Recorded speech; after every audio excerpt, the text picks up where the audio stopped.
Good morning, good afternoon, and good evening, wherever you're in the world. Thank you for joining us today.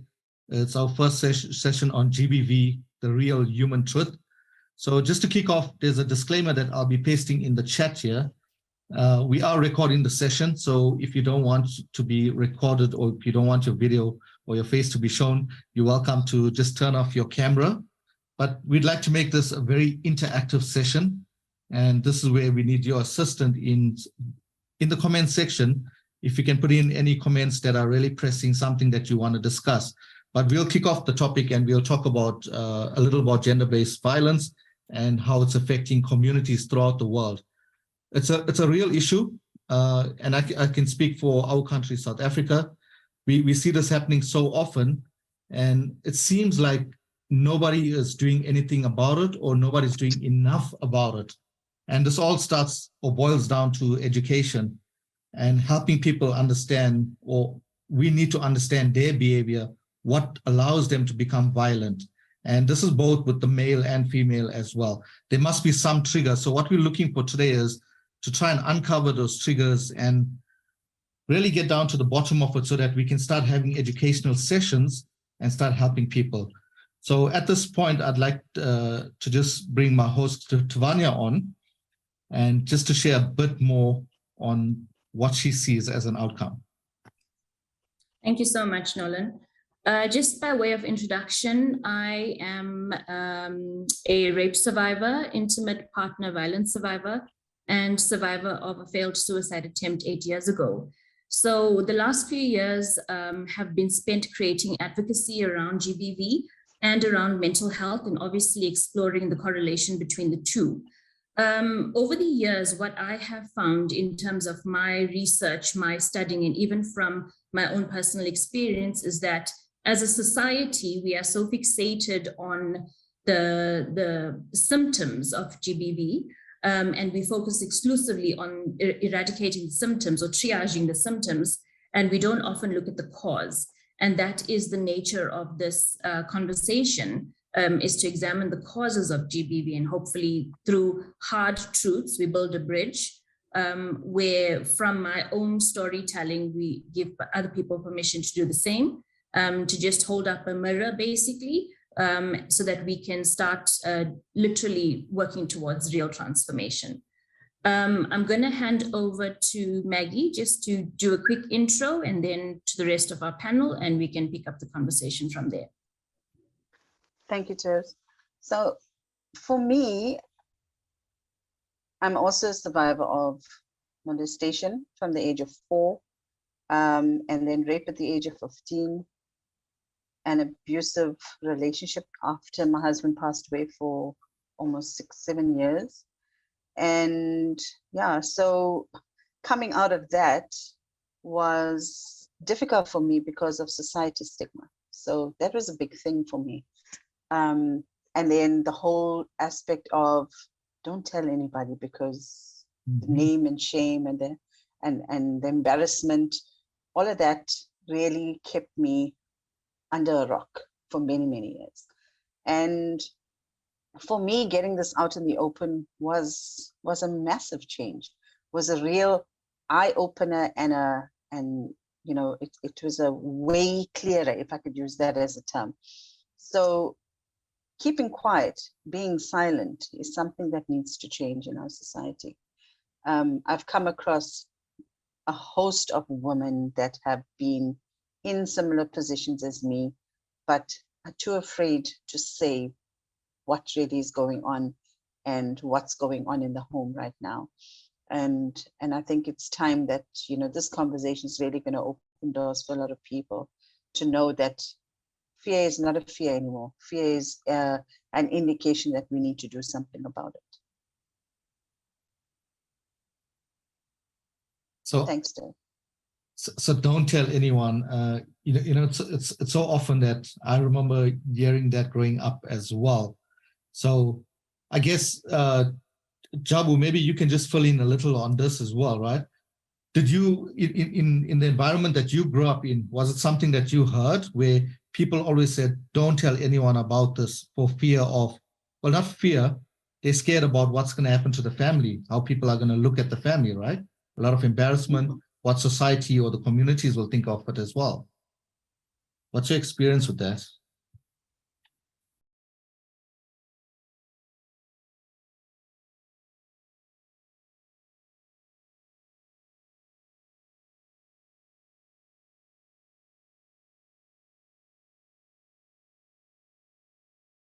A lot of times I wonder if it is my story, my battle my story to tell because of her. And she hasn't had the guts or the courage to talk about it. And there's a part of me that wants to say something about it, but also realize I can't push her to say something that she's not ready to talk about. And I don't know. But yeah, the whole issue of not talking about it and not saying something and then fearing social ostracization, economic ostracization, even physical violence, all sorts of different things. Yeah, still, it's a big issue. So, just thanks for sharing, Jabu, and thanks for being vulnerable as well. When you think about don't tell anyone, right? We can also move this directly into gender-based violence, because whenever there's a conflict between a couple, for example, and let's say the husband beats the wife up, or vice versa, there will always be that statement, don't tell anyone. And if you do, I will do X, Y, and Z. So it's in so many different circumstances. How about you, Simone? Thanks, Nolan. So yes, with regards to silence, I've definitely got personal experience with regards to that. I actually grew up in a family with parents who were very open with my sister and I, very open about discussing things like, rape or gender-based violence in whatever way.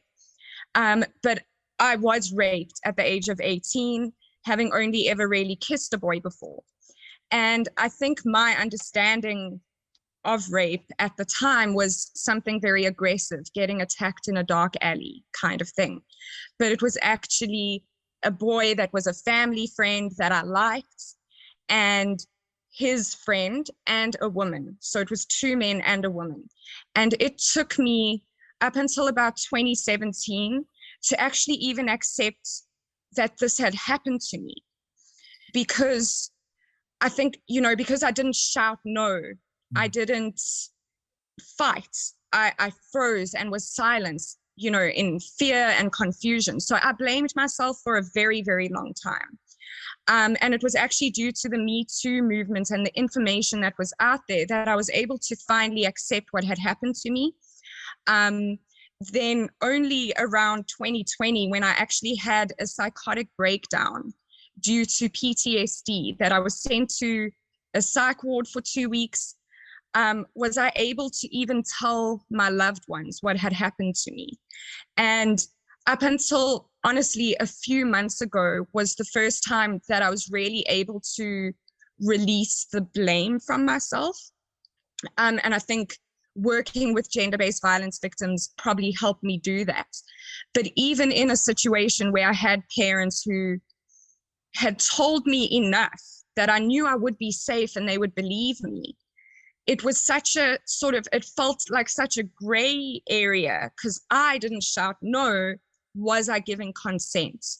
And I think it's something that parents definitely need to speak about with their children, is consent and what that looks like. It's a big thing. But yes, that's my personal experience with regards to silence. And I also did have fear of not being believed when I did eventually get to the point where I knew that's what happened to me. And a lot of fear of telling the men I love, because not so much they won't believe me, but what kind of reaction will there be? I was very fearful of a lot of those things. And I've been lucky enough to have extremely supportive people in my life as I've gone through and still go through the healing journey. Wow. Thank you, Simone. Thank you for sharing that with us as well. So, it happens in all our communities as well. So I think one of the most important things that comes up for me, especially after hearing Simone, is the fact that as women, and specifically for me as, as a survivor, is that it took me almost dying before I gave myself permission to be free. And it was only when I had survived that suicide attempt was I then able to speak my truth. And it was the one thing that allowed me to break free. Living in truth has set me free. But it took, as I say, almost dying before I got to that space. I had kept my secret of my rape, for 15 years because I was terrified. In my circumstances, similar to yours, Simone, it was someone that I had actively flirted with, someone that I had actually liked. Happened, I did tell a few people and no one believed me. So it was really, really difficult. And, even after all of the awareness that I had learned, I still then got myself into an abusive situation a few years ago. So the compounding of shame is something that was very, very difficult for me until I realized that the telling of my story is actually a bridge. It's a bridge that connects us to each other. It's how I met you, Simone. It's how I've connected with Maggie, not just as survivors, but people that are willing to actually live and speak their truth. And that for me was a critical thing. Another thing that I'm deeply passionate about is, really questioning our entire cognitive structure that is set up to blame women. The conversation and the narrative is always, what did she wear? What did she do to entice him? Was she drunk? Why did she let him into the home? Why did she do this? Why did she do that? And for me, that doesn't it exacerbates the shame. It compounds the judgment and the guilt that we already feel as victims, and it actually prevents women from speaking their truth, because we know that we're going to go through a second kind of trauma. So To that, the narrative needs to change. And instead of asking about disempowering questions and putting the woman through the paces, for me it is now going to the root cause, and that for me is a very, very strong root cause, which is redefining masculinity and questioning the correlation between mental health and GBV. So I think maybe just to start that conversation, I'll pose a question to Jabu. Just in terms of the role of masculinity ideals, which is something that I'm deeply, deeply passionate about. Do you think that we're at a stage where we should be questioning the belief systems that we were raised with? Do you believe that there is this is the time and place where the ideals of masculinity that we were raised with in our respective cultures need to be examined? Do they have a place? Because for me, patriarchy hasn't served women, and it definitely hasn't served men, because we've got a template that we try to put men into, where they are only allowed to feel a certain thing, where they have gotten this idea of what it means to be a man, and you can't deviate from that because it's wrong. So in other words, instead of giving men permission to be vulnerable and to express emotion, we've taught men and conditioned men to believe that the only emotion that they're allowed to express is anger. So I would love to hear your thoughts on that, Jabu. Yeah, I mean, Savanya, you're right. There definitely has to be, I would say, a repurposing of masculinity. I think more than a redefinition, more a repurposing of what masculinity is. Being a pastor and also being an African and living in Africa, but also being finding myself a lot of times at the top of the hierarchy as a man, whether it's be leadership in the workplace, whether it be leadership in terms of what I do as a facilitator and trainer and speaker, you find yourself a lot at the top. And obviously there's certain elements of masculinity that are being celebrated. One of that being the factor of power. And if you've got the power, then you should be able to have the ability to get people to do what you want them to do. And if they don't, that basically means that you're weak. And so obviously when it comes to, especially to the masculine element of communicating your frustrations, since quite a lot of men are not very good at communicating that, then the easiest and most convenient thing to do then is to use what they have as an advantage over the feminine, which is then the physical power, the power, And so I think for me, when I normally have these discussions, I think it's a matter of understanding what the masculine is. Here's a very interesting factor again, Tavania. The masculine does not like to hear the word vulnerability. And I don't use that word when I talk to men. I talk about transparency. And transparency is about looking at the things the way that they are and asking simple questions. Is your behavior aligning with your values? Is your behavior able to achieve the goals that you want in a way that you can be proud, in the way that you can be able to, defend yourself to death if that is what is if that is what is required. And then when you start looking at behavior, when you start looking at outcomes, it's easier than to question convictions. It's easier than to question principles and ask yourself whether or not those principles are serving the ideals that you're trying to achieve. And that's what I find actually is what works. And one of those things is about transparency is when you're realizing that you're not able to achieve the goals you want, it's easier to say then, I do need assistance. But assistance is not seen from a point of vulnerability, which is normally perceived as weakness, but it is seen from a point of strategy, which is more problem solving.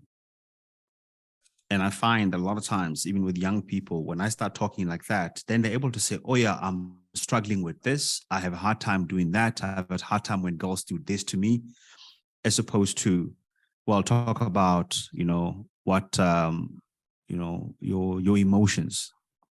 Because we enter, I believe that we as the masculine enters emotions in a different, I don't know how it works, but we enter it differently from the way that women enter it.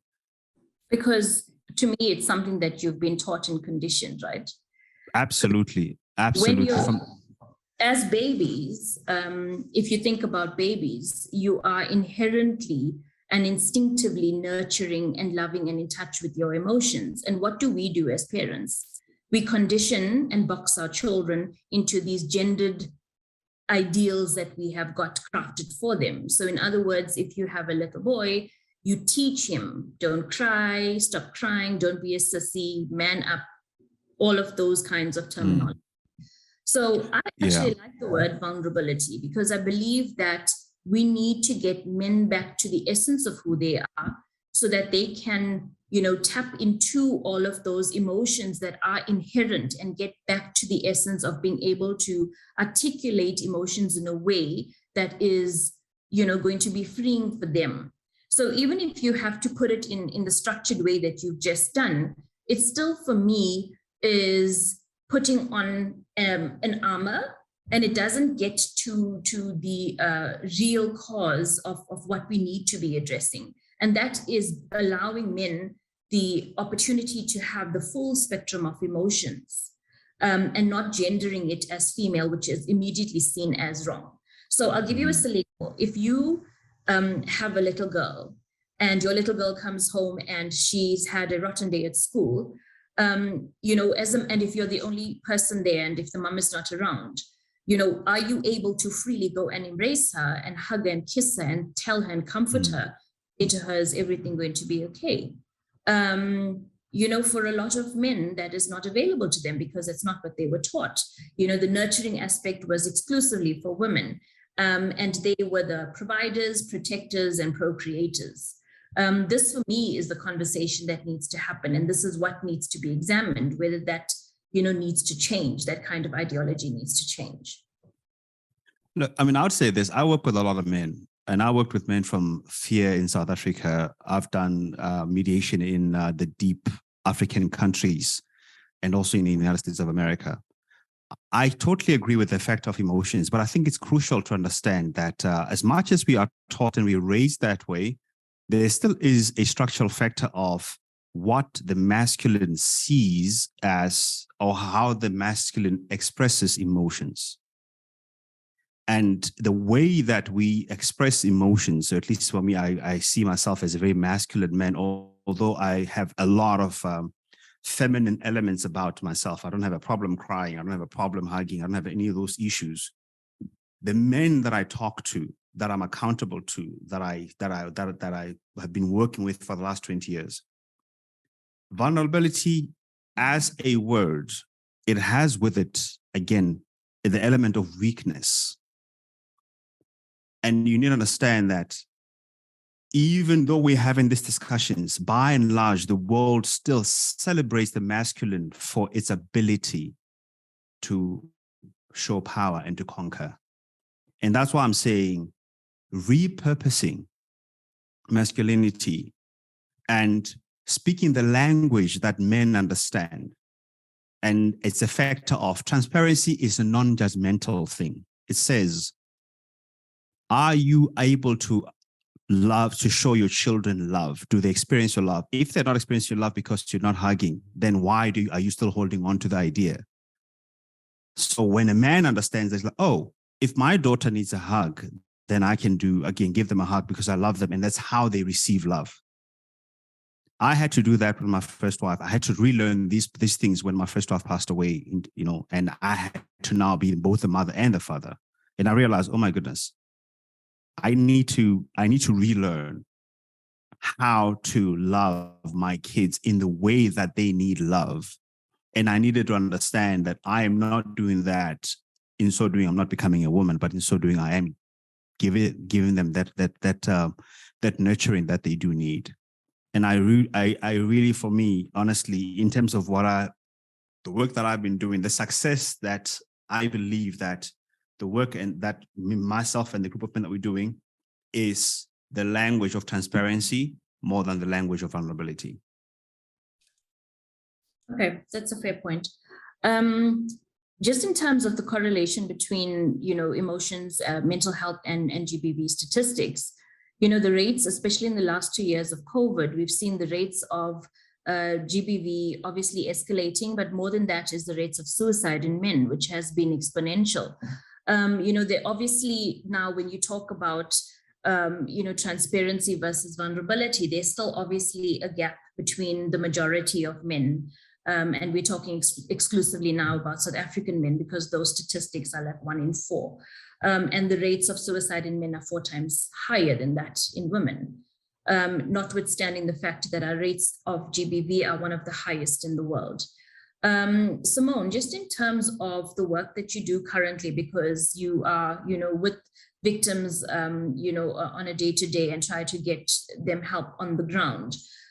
Do you see any, or what has your experience been in terms of the mental health aspect with men? I know that a lot of the bad relationships that I was in, or both bad relationships I was in, the men I was dating at the time refused to get help for blatant psychological issues.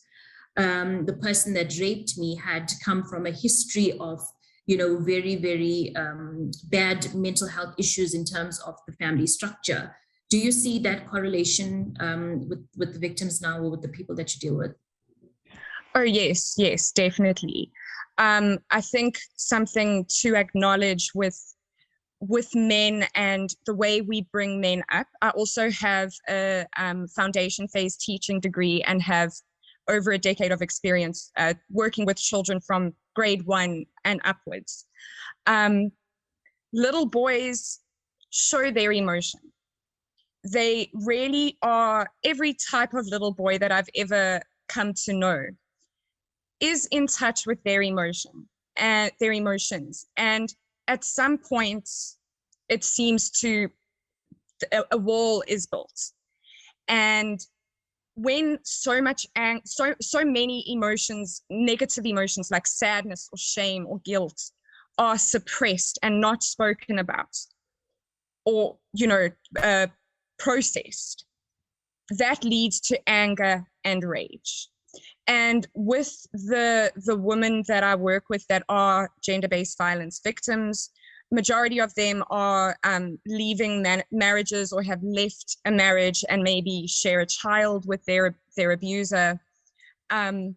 It so comes down to mental health and anger, not having a conversation with their partner, not being honest about when they're sad or worried or stressed.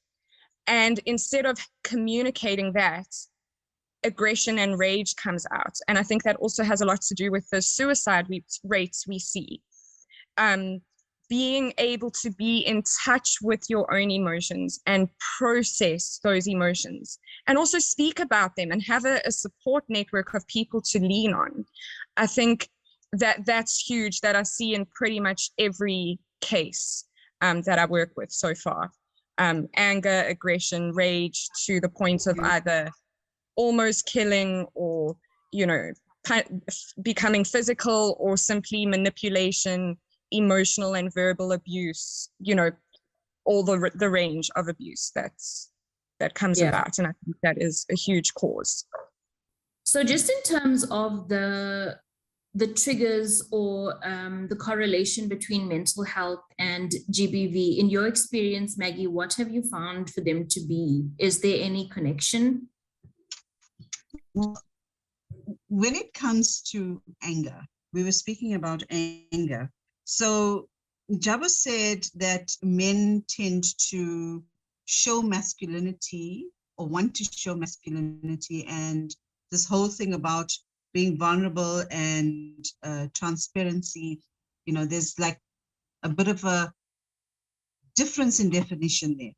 So vulnerability shows smallness or the perception of smallness. Let me say it like that.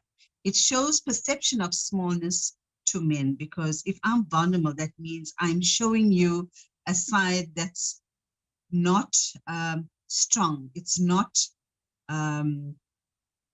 forceful, I'll use the word, but not really, okay? But men don't like to show that side of it because it shows I'm weak. So when a man is enticed or triggered, triggers happen when you first see something happen, and then it creates these memories in your mind.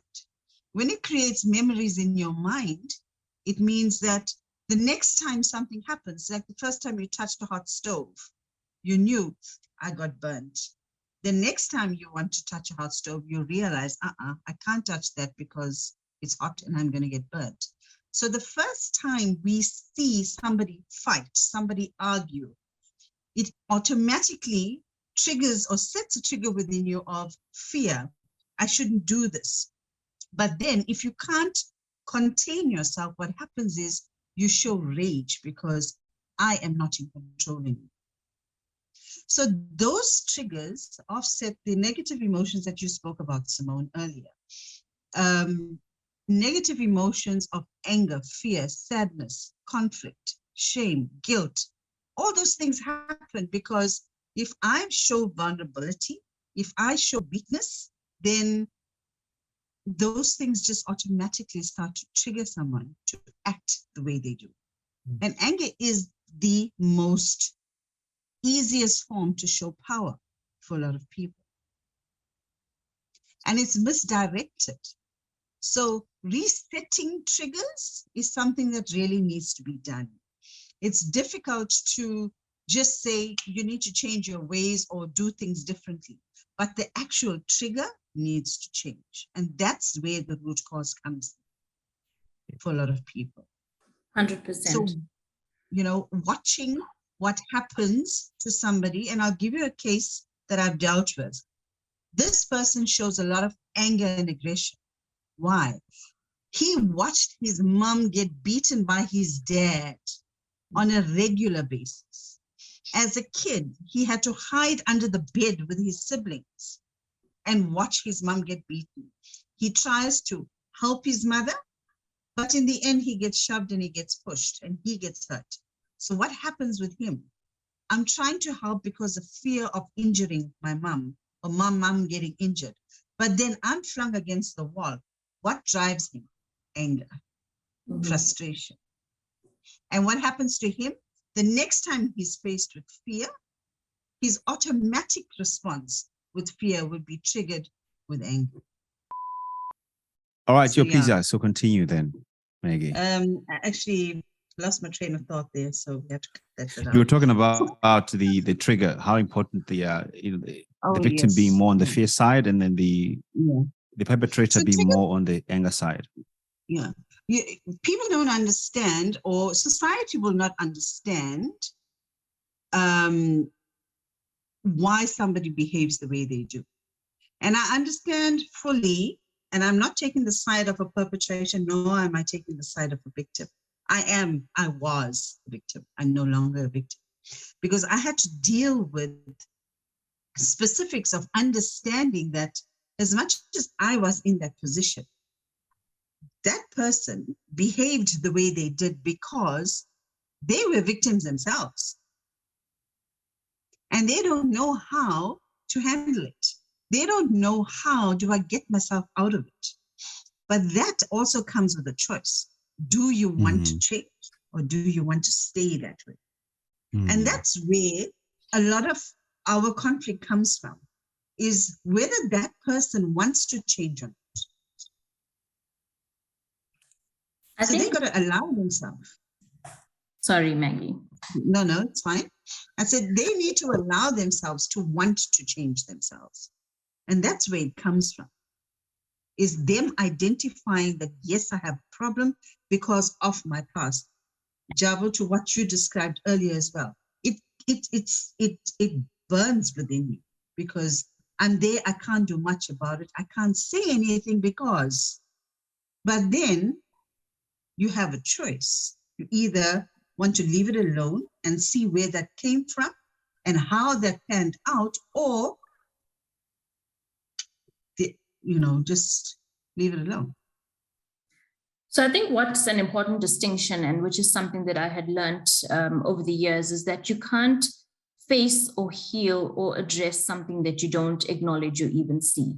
So it is about bringing into the light everything that's in the dark.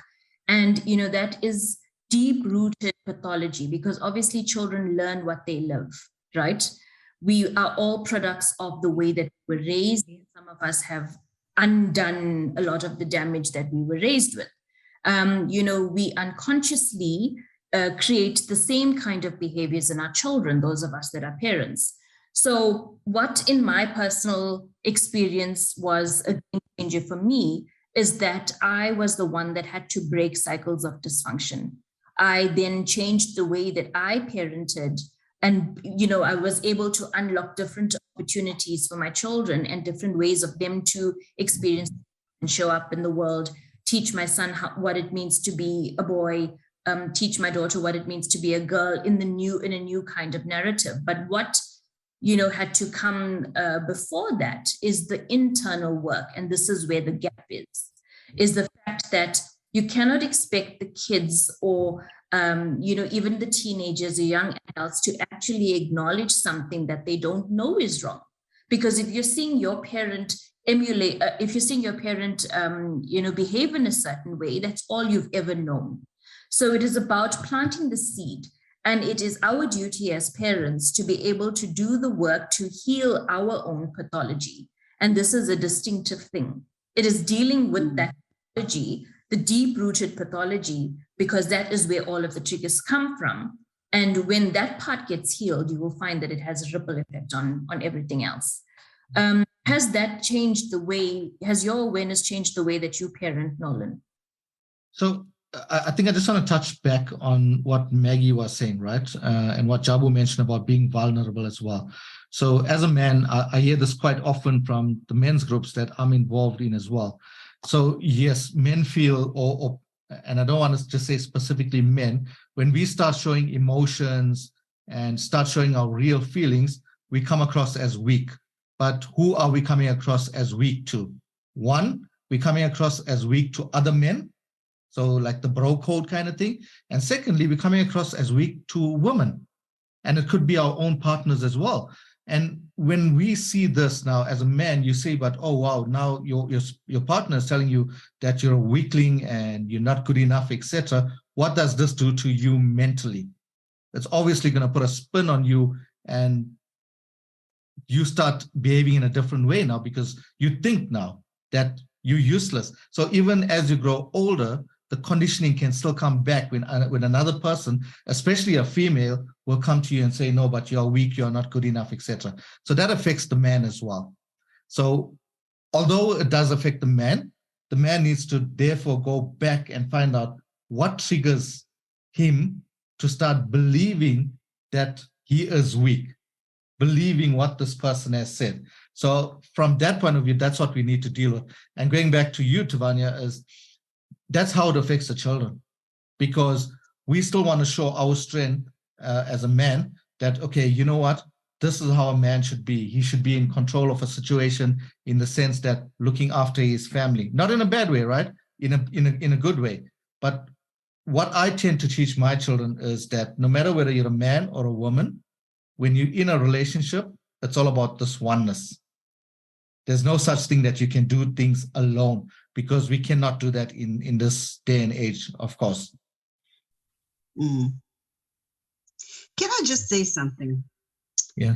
Remember that most kids are born from relationships. And this is something that our community needs to understand.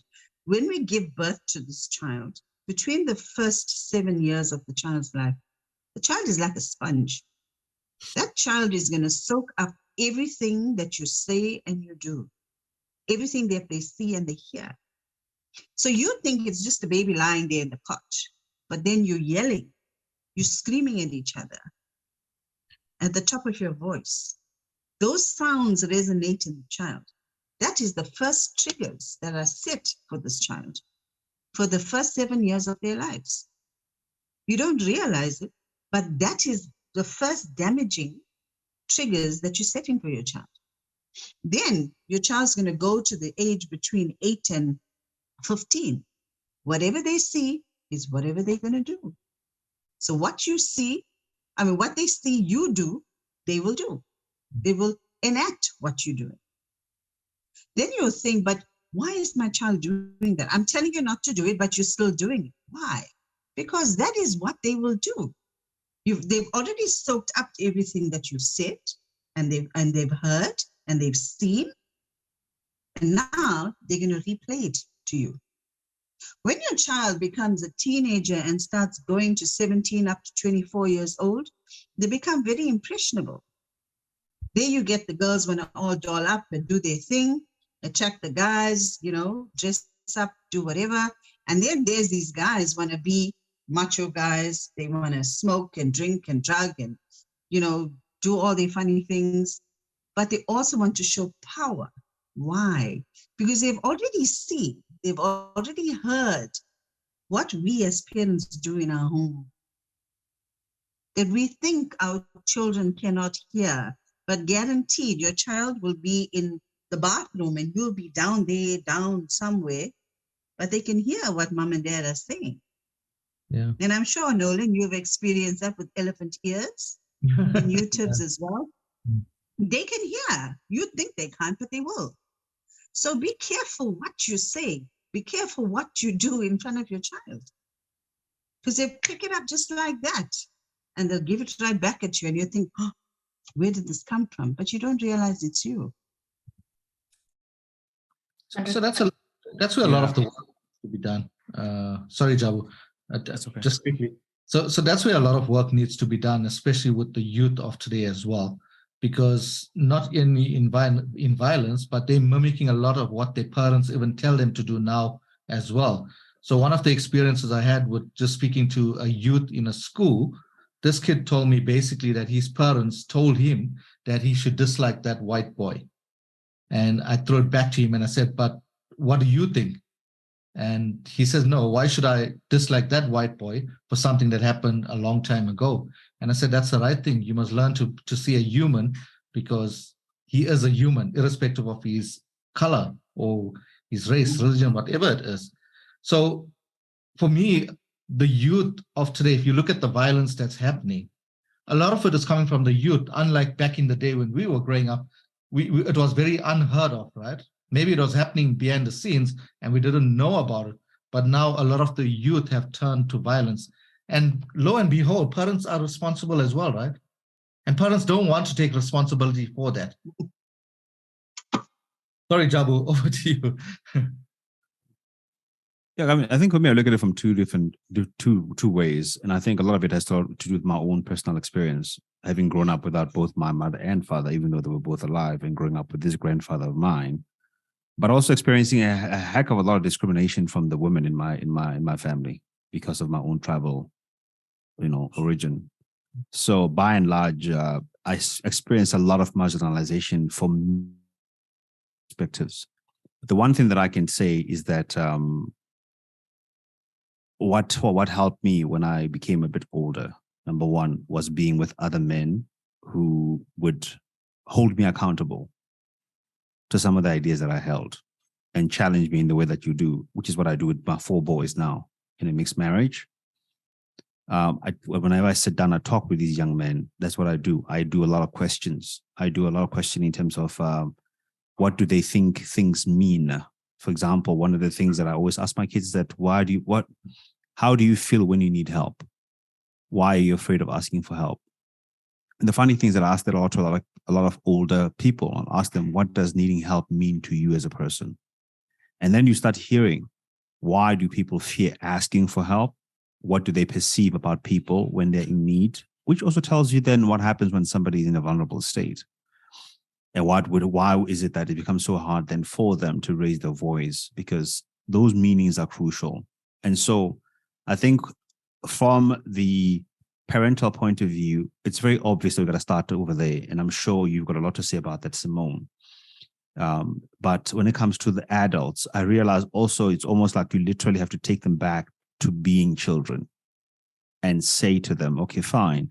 When you were a child, this is what you have seen. But now that you are older, intellectually capable, physically capable, financially capable, emotionally and spiritually capable, what are you going to use with what you have to create the kind of world that you want to live in? And when you start talking to people from that perspective and you say to them, okay, fine, if it is true that you love your more children and your wife the way that you do, tell me, what are you trying to achieve with beating them up? Because as a pastor, I've had to do a lot of those discussions where, somebody will come and say, Pastor, eventually she gets so tired, she says, Pastor, he beats me. Like in the middle of a conversation, like say, Pastor, he beats me. And then I realize I've got to take the guy and I got to tackle it. And then you start to understand that there are meanings that people attach to that. And a big part of that, of course, is the linguistic ability. And it's been proven over and over again. When I was in the States, we were doing a study and we saw that as well in the juvenile, with the young men, that a big percentage of those children, about 67% of them, had poor linguistic abilities, which means that they struggle to articulate how they feel. And in the process, and remember also when it comes to the dynamics between men and women, is that women tend to be more intellectually advanced, especially at a younger age, so they can argue quicker than boys can. And so when they're losing the arguments, then they're thinking, well, I'm losing, I'm looking weak. So if I'm losing, then I've got to find a way to get back on top again. And the only way to do that, of course, is to show what the only thing that they have as an advantage is their physical power. And then, of course, this now, when they're older, then translates into, if I've got more money, then that's what they're going to use. They're going to use the money. If I've got a position of influence, then they're going to use the position of influence. But in being able to sit down and say, what do you think certain things mean? Let's start over there. What are those meanings? Why do you feel a certain way? Is it achieving what you want? Is it lining up with your own supposed moral principles? How is the way you're behaving serving or honoring whatever you say you are as a person? And I think for me, I find that though carrying discussions that way without judgment, questions of curiosity, inquisitions that opened up thinking and to be able to evaluate people's behavior, I think that is what is needed. And that's why these conversations have to continue to go on. And I think, again, go on with more men being a part of the discussion and then approaching it from that perspective. And I suppose, again, not judging so much the inability of men to express their emotions, but actually looking at how do men express, because we do express our emotions, but we just express them differently. You know what I mean? And there are those points. And here's the thing, quick one before I close off. When I had a tragedy as a pastor, pastoring 2 churches, over 200 people, and I needed people to attend to my tragedy of losing a wife. It was almost as if the entire community was deaf to what I was saying. They couldn't hear it. And I realized that a big part of that is that they are afraid of what it means that the person that they think is so strong, if he can be that weak, then where are we going to go? And I realized then that I needed to get help outside of my community. And then that's when I started going outside of the church environment, psychologists, therapists, other people. Then that's how I was able to get help. And then I had to ask myself this important question: what have I done to contribute to an environment where the very people that love me so much and would do anything for me felt paralyzed to help me? Because I realized I must have done at the top of the hierarchy as the leader. What have I spoken? How have I expressed myself that they feel that somehow it's not proper for them to help me, or to even have the ability to pray, to hear my cry, to have this with the frequency where they can interpret my talk, my saying, I need this, as really being that, and not just maybe as some allegory. That is such a powerful insight, Jabu, and really, really great questions to introspect. I think in closing, one of the things that, are really, really important to me is that this conversation is obviously going to be ongoing, but it's also an invitation, because as women activists and survivors, GBV is not a woman's issue that some good men get involved in. It is a human issue.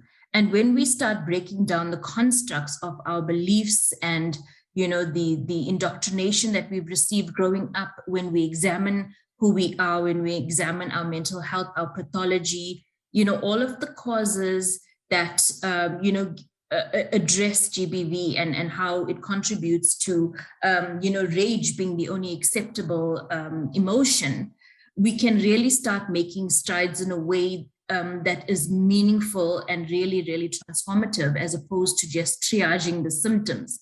Because it's not just the alcohol, it's not just the drugs, it is not, just the unemployment. It is the fact that, those are just anesthetics, basically, that covers up something much deeper.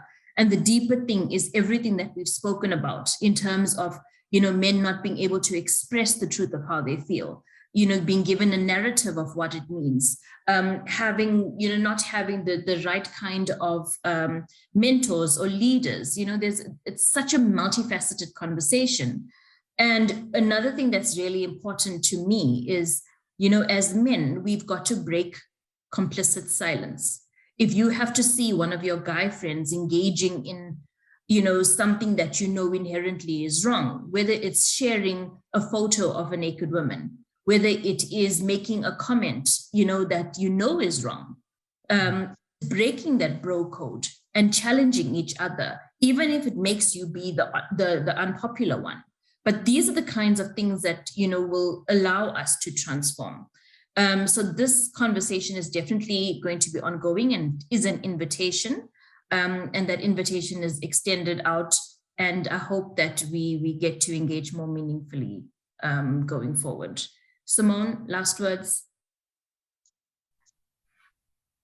Thanks, Tiv. Yes, this was an incredible conversation, and I'm very excited to have more deep and meaningful conversations on this topic with men in this space. Just as you said, it's not just a woman's issue, and creating this safe space for men to ask questions and have those hard discussions, I think it's going to be very helpful. And this has been an incredible conversation, and I hope whoever watches this just takes a nugget and learns something. That would be great.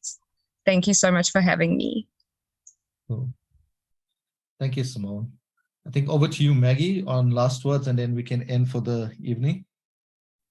Yeah, so yes, the fact that we're going to be doing this ongoing and reaching more people, allowing them the ability to say, it's okay that I share. It's okay for me to come out of my shell. It's okay for me to be who I am and be who I want to be.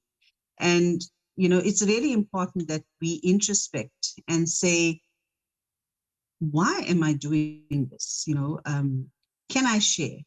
Am I allowed to share? And I think there's a lot of questions that goes through people's minds. Am I allowed to do this? Yes, you are allowed to do it. You're allowed to share. You're allowed to come out and just be free. And I think the more we do this, the more we give it airtime, the more we push it out there. It's not only for 16 days of activism, it's every single day, it's there, it's alive, it's happening around us. And if we don't talk about it, it's never going to be spoken about. And I think this is going to be an absolute eye-opener for a lot of people. So share it widely, and just let people come on board and pose the questions to us that you want to ask. Things that really irks you, share it with us so that we can, delve deeper into some of the topics that you want as well. So yeah, thanks, Nolan. Cool, thank you, Maggie. And I think you highlighted an important point there as well, and especially to the men out there as well. We need to realize it's okay not to be okay as well, right? We're just human. And, the fact that if you look, there's just Jabu and myself here that are representing the male figures out there. Look at the amount of people that registered for this event that we had today. There were 6 males, I think, the last count, and we had 2 more join after that, 8 out of 51 entries. I mean, that says a lot. So is it that the men are afraid to come and have these conversations, or they just don't want to be part of the solution? So to all the men out there, I mean, I'm calling you out again, and I'm basically saying that even if you're not affected, you may not be affected now, but who knows what happens in the future. And touch wood, it doesn't happen, but rather join conversations like this now and become part of the solution, because we can't do this alone. We can only do it as a collective in all our communities as well. So yeah, look forward to the next session. Thank you guys for your time. Really appreciate it. Jabu, Maggie, Tavania, Simone as well. To get inspiring speakers like yourselves together, it's really an honor and a blessing. So we are grateful to have you. And we will share this with as many people as possible. So be on the lookout. Whoever's watching this video, just check the dates. We will make sure that our technicalities or our technical aspects are sorted. Our load shedding, we can't really do anything about it. But look at this. Amidst all of the challenges, we were still able to have a chat. So that's a big plus as well. So thank you, everyone, and wishing you an awesome evening. Take care. Cheers.